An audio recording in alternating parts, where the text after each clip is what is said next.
Здравствуйте, это новости Татарстана. В студии Елена Зинатуллина. И вот о чем сегодня в выпуске. Подозреваются в обмане соучредителей и родителей школьников. Понимала, что сама своими силами я от них ничего добиться не могу, поэтому обратилась в органы. Московский районный суд приступил к судебному следствию в отношении экс-руководителей частной школы. Подробности у Нафисы Минязовой. Новая трагедия купального сезона. Ребенок утонул в Менделеевске. Почему жара в Татарстане не собирается отступаться, расскажем подробно. С Казанского Кремля сегодня стартовала велоэстафета «Болгар-радиуса». Ведущие и артисты вновь проедут по маршруту Казань-Болгар. Очень волнуемся, готовимся. Не только мы, но и певцы татарской эстрады. Подробнее в материале с Ириной Васильевой.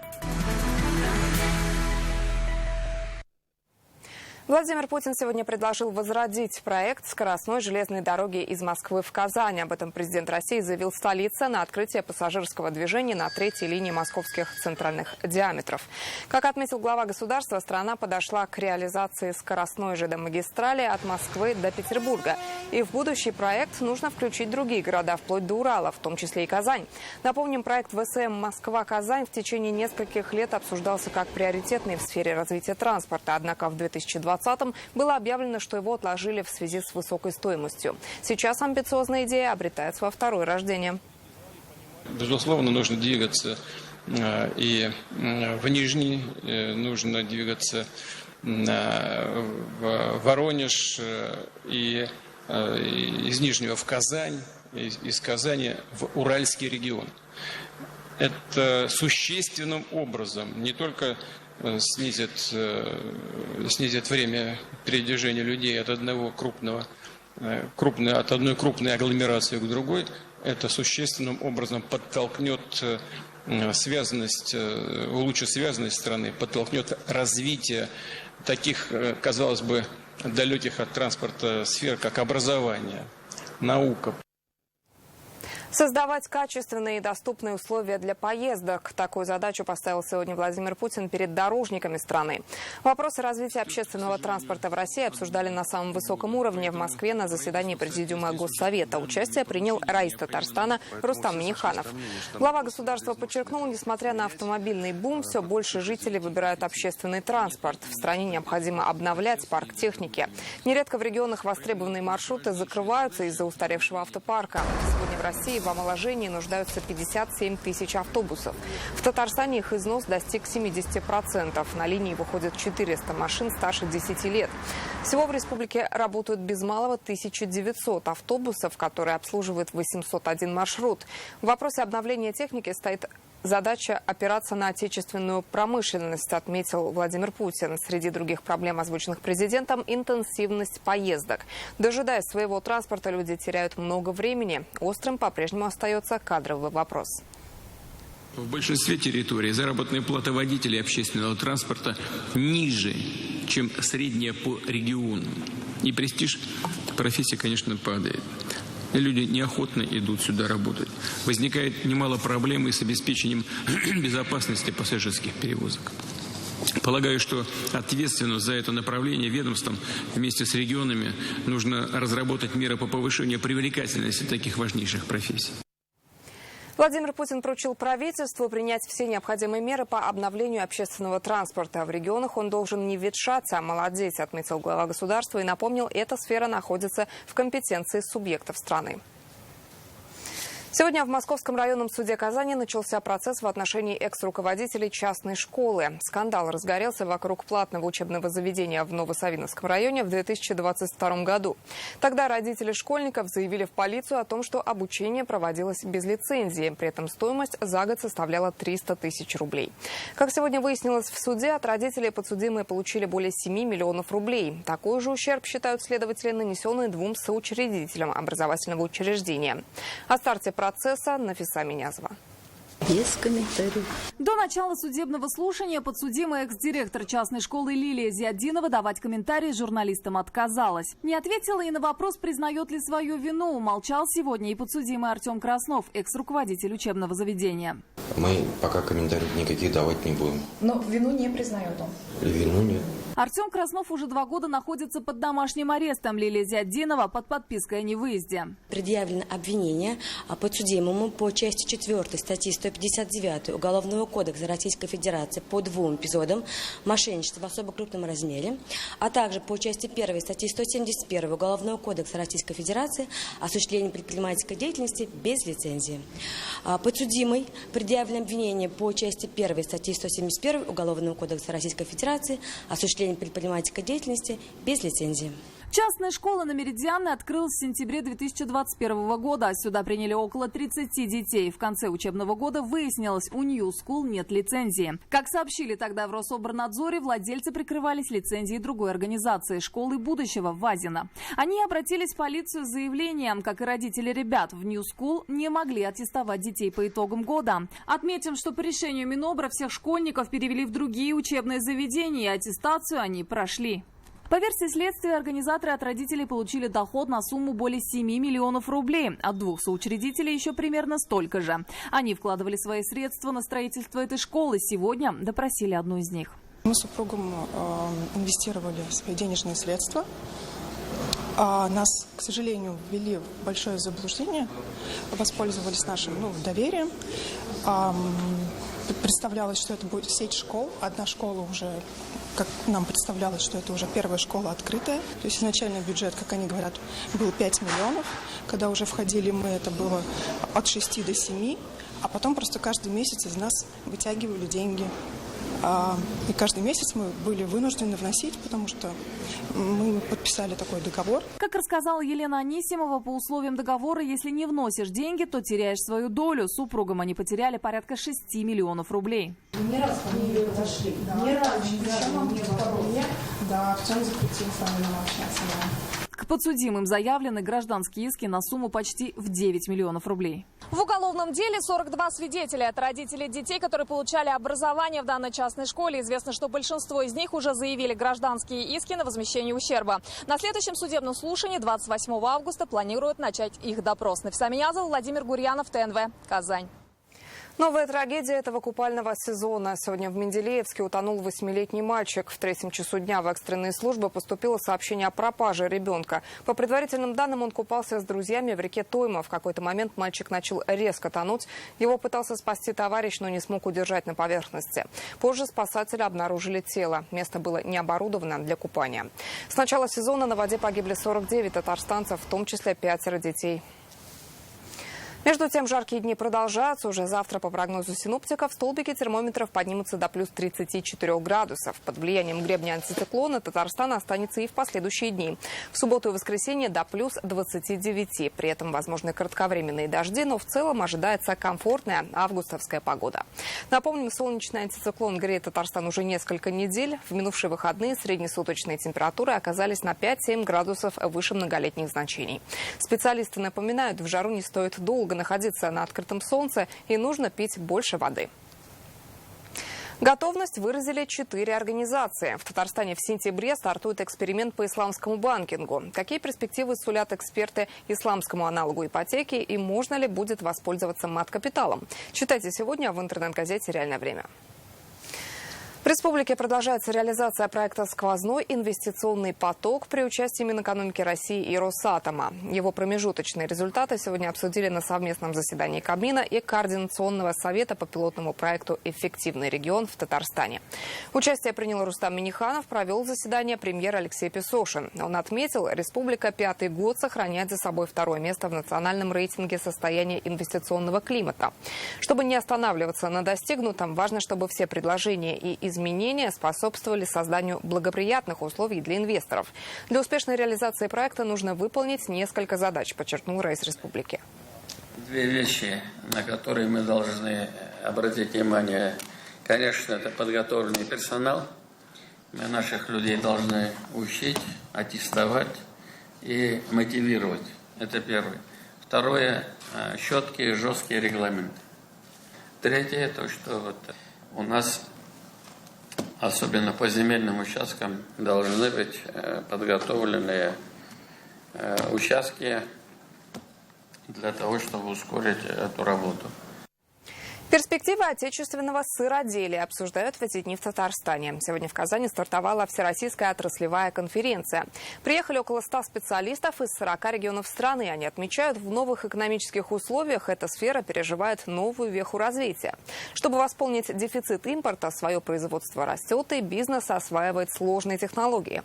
Для Татарстана сыроделие особенно актуально. Республика – российский лидер по производству молока. Обо всем, что происходит в сырной сфере, узнал Дмитрий Аринин.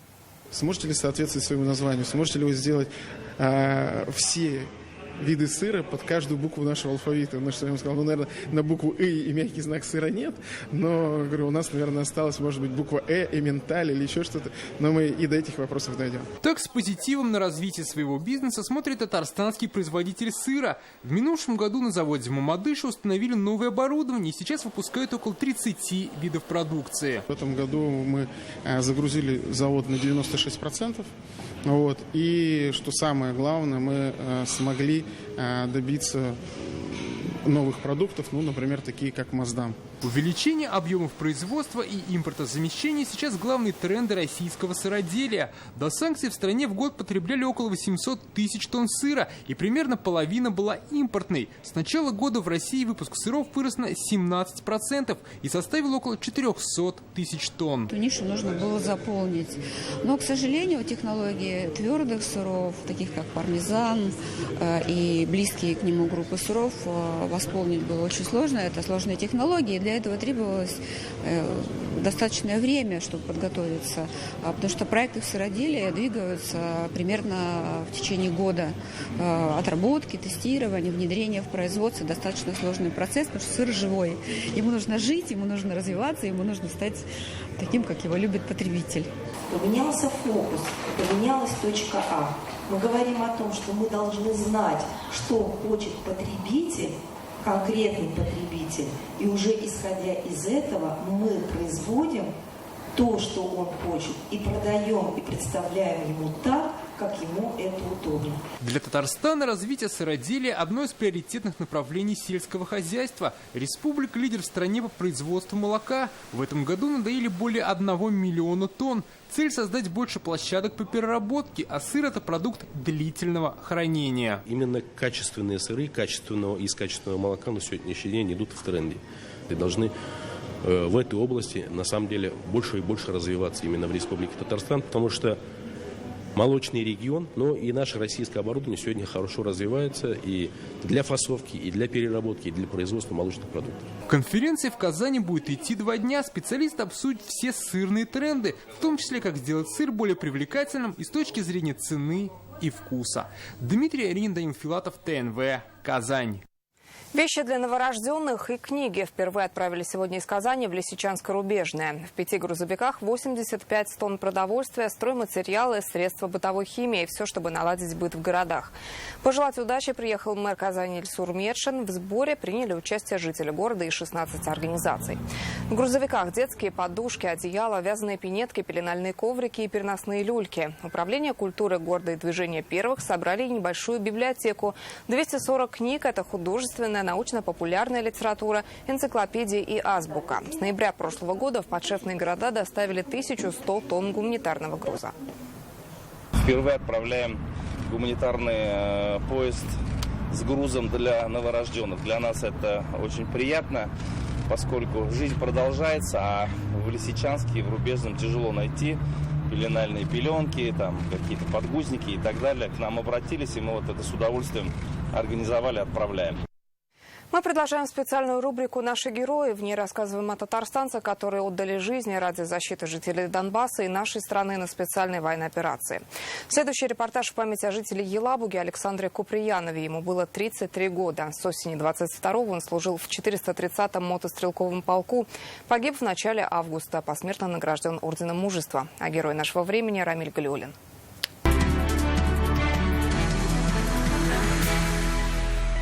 Вот видишь, этот шрам. У родительского дома Александра Куприянова нас встречают его супруга и родные. О нем вспоминают каждый день. В руках фотоальбом. На снимках жизнь героя СВО. Тушеная картошка с мясом он готовил. Это ЗИК. салат делает. Любил готовить, был мастером на все руки. У Александра 4 братьев и сестер, а потому он начал работать уже после 9 класса. С детства был неравнодушен к технике и животным. Был котенок, я говорю, который вот никому на руки не шел. А он буквально вот ложился на колени, на спину, котенка на спину. И он прям лежал, и все, и мог засыпать, там, мурчал. Ну вот такой отзывчивый, очень добрый. А еще смелый и отважный. После окончания школы Александр не стал дожидаться повестки в армию, сам пошел в военкомат. Не раздумывая, в октябре прошлого года отправился и в зону СВО. Погиб в начале августа около поселка Никольский в ходе выполнения боевого задания, проявив храбрость и отвагу. Указом Владимира Путина татарстанцу посмертно присвоен орден мужества. А я, говорит, не привык бегать, я все равно... Раз Родина призвала, я, говорит, пойду. Он мужчина с большой буквы, да, он наш герой с большой буквы. И я горжусь этим. В этом весь Александр, говорит его супруга. Они были вместе 6 лет. И все эти годы, по словам Екатерины, она была как за каменной стеной. Был очень замечательным мужем, очень уважал меня, ну как, моих детей от первого брака. 2 сына, он их считал своими детьми. Это вот Саша в 3 классе. То, что Александр вырастет настоящим мужчиной, не сомневался его первый учитель. Ирина Танаева вспоминает, в школе всегда был за справедливость, помогал одноклассникам и педагогам. Смелый мальчишка был и всегда очень такой отзывчивый, на все просьбы реагировал. В моей памяти, конечно, он останется навсегда. Я горжусь своим учеником. О подвиге Александра Куприянова должны знать и помнить, уверены в школе. Здесь откроют стенд, посвященный герою СВО. Рамиль Галиуллин, Ильдар Софиуллин, Алмаз Зайдинов, ТНВ, Елабуга.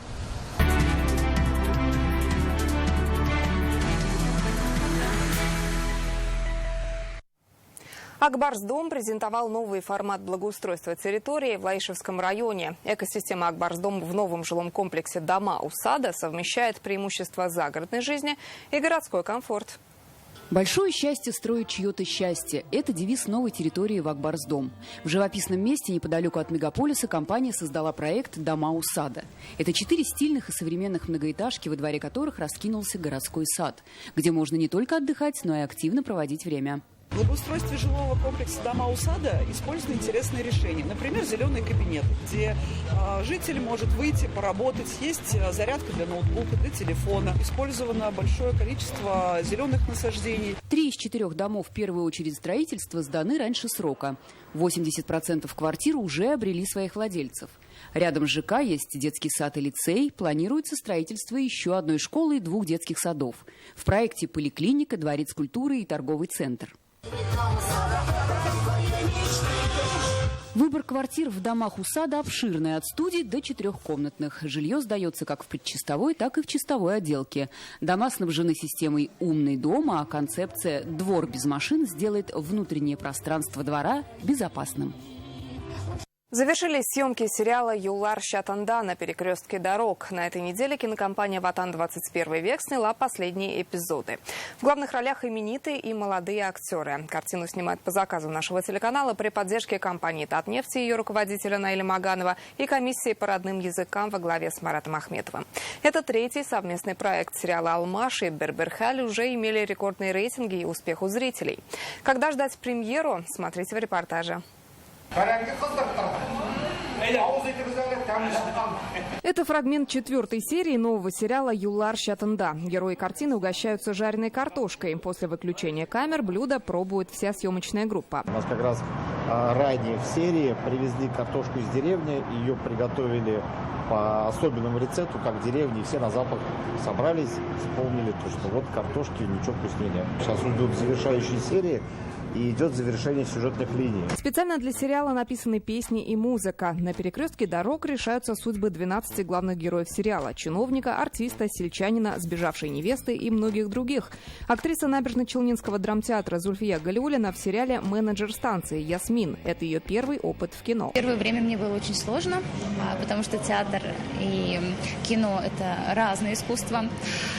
Но благодаря всей команде они стали опорой, поддержкой, и благодаря им я себя почувствовала как рыба в воде. Раушан Мухамедзянов, актер Альметьевского драмтеатра, играет одну из главных ролей. Я рад, что я сумел поработать с теми артистами, с которыми, можно сказать, мечтал. Вот Ильдуса была, Фераяпа, Искендера, Радика была. Ну, много там. Юллар Шатында собрал татарстанских звезд. Народные артисты республики Ферая Акберова, Ильдус Ахмедзянов, Радик Бариев в основном составе. В эпизодах Венера Ганеева, Раяз Фасихов, Айлин и другие. По сюжету герои пересекаются на обычной заправке трассы М7. Кстати, во время съемок АЗС ни на минуту не прекращала свою работу. Основная часть снята, и уже хочется поскорее это увидеть на монтаже, после монтажа уже на телевизоре показать. И самим даже очень как-то трепетно и так немножко волнуемся. Всегда работаем вместе, а потом, когда уже на первый день все мы познакомились, вообще оказалась судьба. Мы с одного района, соседних деревень. Сериал «Юллар Шатында» — это 20 серий о семейных, дружеских и любовных взаимоотношениях с юмором, со смыслами и оптимизмом. Премьера состоится уже в декабре на нашем телеканале. Лина Зинатульна, Сирина Васильева, Данил Филатов, ТНВ «Казань». Старт у стен Кремля, финиш на древней земле Болгара. Сегодня в 5 утра началась велоэстафета «Болгар-Радиуса». К ней присоединились диджеи и телеведущие, артисты татарской эстрады и все желающие. Они проехали 200 километров и сделали 3 музыкальные остановки. Кульминацией стал большой концерт на центральной площади Болгара. Кто арендовал скоростной велосипед специально для марафона, кого впервые пригласили для участия и как знаменитая песня «Родной язык» звучала на рассвете у Кремля, расскажут мои коллеги Сирина Васильева и Рузаль Шарипов. Перед выездом обязательно проверяем тормоза, передние и задние. Тормозные тросы работают, цепь смазана, колеса подкачаны. Ведущий «Болгар-Радиуса» Фаиль Гимадов специально к велоэстафете арендовал гоночный велик. Этим видом спорта он увлекается с детства. Я готовлю целый год этому дню. Мой самый долгожданный день, можно сказать. Я думаю, все пойдет хорошо, без проблем, потому что у меня уже, можно сказать, большой опыт, большой эмоциональный такой заряд, большой праздник для меня и для нашего коллектива. При полной экипировке и Данил Гениятов, заместитель исполнительного директора ТНВ, в эстафете участвует 7-й год. Велопробег, он сплачивает коллектив. Радиодиджеи, ведущие, артисты, они встречаются с радиослушателями с глазу на глаз, да, идет такое общение живое. Радиоведущие «Болгар-Радиуса» ежедневно просыпаются раньше всех, чтобы разбудить всю республику. И раз в году в день эстафеты готовы побить свой рекорд. На ногах с 3 утра, в 5 уже старт. Коллег поддерживают сотрудники ТНВ, Шаян ТВ и звезды татарской эстрады. Участвую на велопробеге первый раз и, если честно, очень хотела попробовать. Уже давно ждала, как сказать, приглашения. Вот наконец-то позвали, я думаю, все пройдет хорошо. Очень добрый, замечательный бренд «Болгар-Радиуса». ТНВ всегда поддерживает, и наши корреспонденты и провожают, как вы сейчас, и встречают в Болгаре, сопровождают на всем пути. Но как ждут «Болгар-Радиуса» там, на земле Болгар, и с каким аншлагом проходит этот концерт. Поэтому, мне кажется, это большой подарок «Болгар-Радиуса» вообще всему Татарстану. Перед поездкой традиционное возложение цветов к памятнику герою-поэту Мусе Джалилю. После вместе исполнили песни «Тугантель».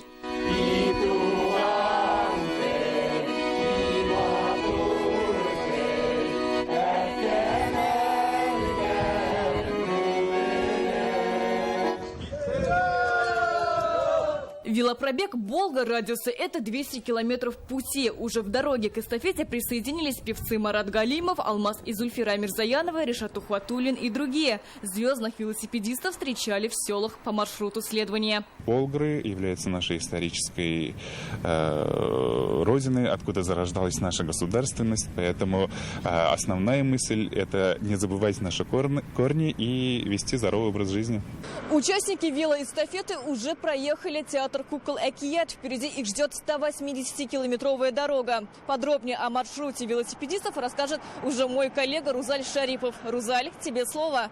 Сирина, принимая эстафету. Сейчас мы находимся на центральной площади города Болгар и уже готовы встречать участников веломарафона. Путь их действительно сегодня был не из легких, потому что на протяжении всего дня они останавливались в деревнях Никольская и Искаразяпова и давали там своим поклонникам концерты. Ну а сейчас, спустя 12 часов марафона, они финишируют здесь, у районного дома культуры.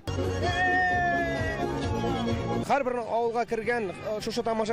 селах мы дали концерт, наконец-то встретились со своими поклонниками, которые нас слушают по радио и смотрят по телевизору. В марафоне я участвую не в первый раз, уже в третий.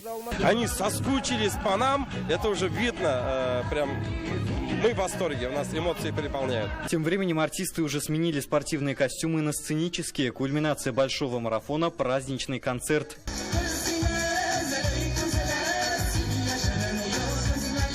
Булгар-радиосы слушают по всей республике и за ее пределами. Их поклонники есть в больших городах и в маленьких деревнях. Молодые, да, это очень красиво, хорошо ведут, красиво поют. И старинные песни иногда это слушаем, хорошо поют. Мы каждый год ходим, с удовольствием ходим, слушаем артистов своих, любим очень своих татарских артистов. Мы скучаем по татарским артистам. Пусть к нам приезжают чаще, мы всех будем встречать, и всех мы любим. Эту встречу на древней земле участники называют исторической, где, как ни в Булгаре, сочетаются традиции, отношения к культуре и духовность. Рузаль Шарипов, Ляйсан Саитова, Сирина Васильева, Данил Филатов, ТНВ, Татарстан. Это были все новости на сегодня. Сейчас прогноз погоды, а я с вами прощаюсь. Всего доброго.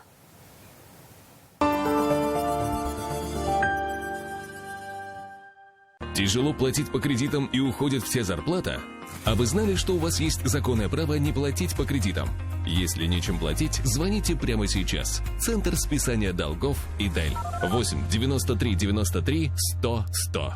В связи с расширением медицинских услуг санаторно-оздоровительный комплекс «Иволга», город Бавлы, требуется врач-физиотерапевт, врач функциональной диагностики, врач по лечебной физкультуре, врач мануальной терапии, врач-рефлексотерапевт, врач-травматолог-ортопед, врач-терапевт, врач-диетолог, врач-косметолог. Полный социальный пакет. Телефон в Бавлах 40668. Покупаешь в аптеках «Фармленд»? Там же миллион подарков! Зайди в «Фармленд» и узнай, какой подарок тебя ждет. «Фармленд». Спасибо за подарок. Ключ на старт. Подготовка к школе – это как подготовка к полету на Луну. Пенал, тетрадь. С чего начать? Начните с денег. Получите под 0% в офисах Центра Финанс. А еще ловите часть займа обратно. За деньгами к школе и улетным кэшбэком в офисы Центра Финанс.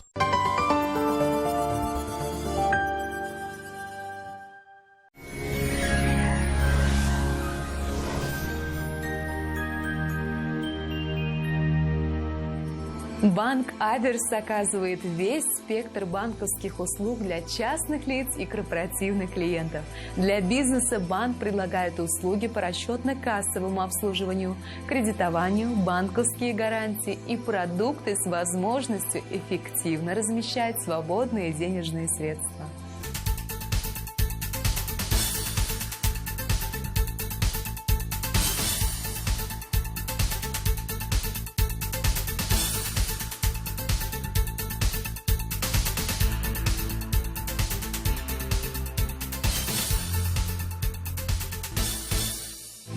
По данным сервиса Яндекс.Погода, в предстоящие сутки в Бугульме, Бавлах и Азнакаево будет малооблачно и без осадков.